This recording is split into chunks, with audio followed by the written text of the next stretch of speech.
राधे राधे। राधे राधे महाराज जी। महाराज जी, मेरा प्रश्न है कि क्या सच्चे मन से, हृदय से भगवान के शरणागत होने पर पहले मृत्यु का भय समाप्त हो जाता है? पहले सच्चा मन तो बनाए। सच्चा मन बनाने के लिए पहले पूरे पाप नष्ट होने चाहिए। मन, सच्चा मन का मतलब होता है निर्मल मन। सच्चाई अभिमन में नहीं है। हम कहते हैं भगवान आपके हैं, लेकिन हमारा दिमाग पूरा भोगों में लगा हुआ है, शरीर के संबंधी रिश्ते नातों में लगा हुआ है, रुपया पैसा, खान पान, शरीर सुख, ये सब लगा हुआ है। कहाँ से सच्चा मन हुआ? पहले सच्चा मन हो जाए और हमारा मन जब भगवान में समर्पित हो जाए तो फिर मृत्यु का भय खत्म। शरीर का राग खत्म होते ही मृत्यु का भय खत्म हो जाता है। समझ रहे ना? तो शरीर की मृत्यु होती, जीवात्मा की तो कभी मृत्यु होती नहीं। वो तो अमर अविनाशी है। ईश्वर अंश जीव अविनाशी, चेतन अमल सहज सुखराशि। तो जहां हम भगवान की शरण में हुए, अर्थात निरंतर भगवत सुमिरन चालू हुआ और शरीर का राग नष्ट हुआ, तो मृत्यु का भय खत्म हो जाता है। जब तक निरंतर भजन नहीं होता, निर्मल मन नहीं होता, भगवान की शुद्ध शरणागति नहीं होती, तब तक मृत्यु का भय बना ही रहेगा। और भय दो प्रकार का होता है, एक अनजाना भय और एक जानकार से भय। जैसे अचानक इस समय कोई चीख पड़े, ऐसे हो जाएगा, तो कह दे इसका मृत्यु का भय गया नहीं, ये अनजाना भय है।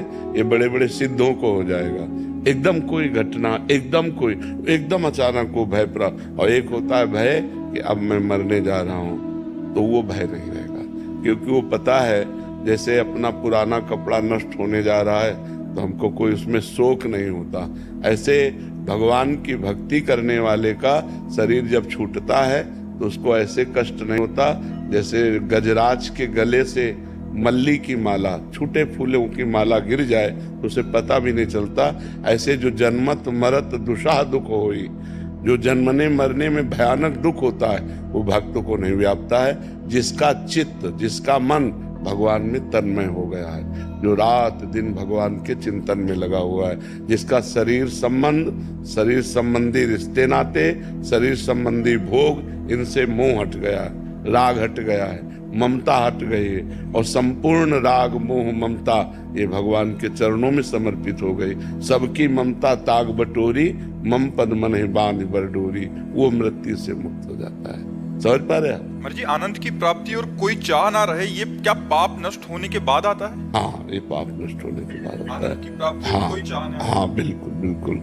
जब तक मलिन मन है तब तक चाह रहती है, जब तक पाप रहता है तब तक हमारी मलिनता बनी रहती है, और वो मलिनता हमें माया में घसीटती रहती है। और माया में घसीटने का मतलब है कामना, कामना वासना, मन ते करियति दूर। जब तक ये मन से दूर नहीं होंगे तब तक भजन नहीं होता डट के, और जब डट के भजन होता तब भगवदानंद की अनुभूति होती है।